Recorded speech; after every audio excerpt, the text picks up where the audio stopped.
the purpose of the unemployment insurance fund is to provide support for workers who get laid off through no fault of their own. And I pay into it as a small business owner with my pizza and ice cream stores. I fully support the unemployment insurance fund.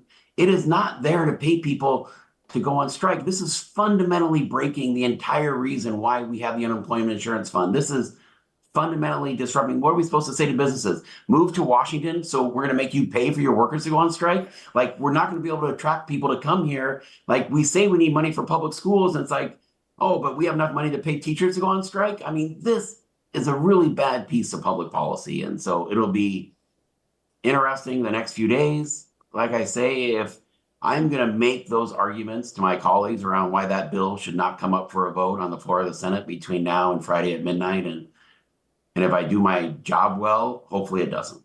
Yeah, and just to the point you made about schools, I don't think people realize this, and I certainly hadn't thought about that.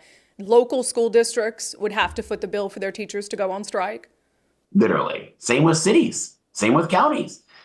Workers at cities, counties, school districts, they go on strike. All these places that we keep hearing about how much financial support they need, and yet we're going to pass.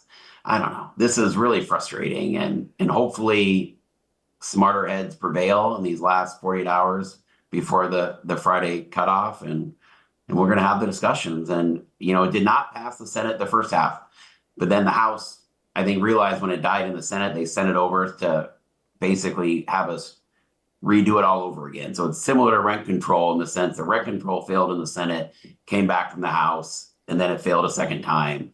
Unemployment insurance failed in the Senate the first time. Now it's back from the House, and we're going to have another discussion. Yep, and as has been pointed out, a policy so extreme that even Gavin Newsom vetoed it in California. So is that where we want to be? That tells you something.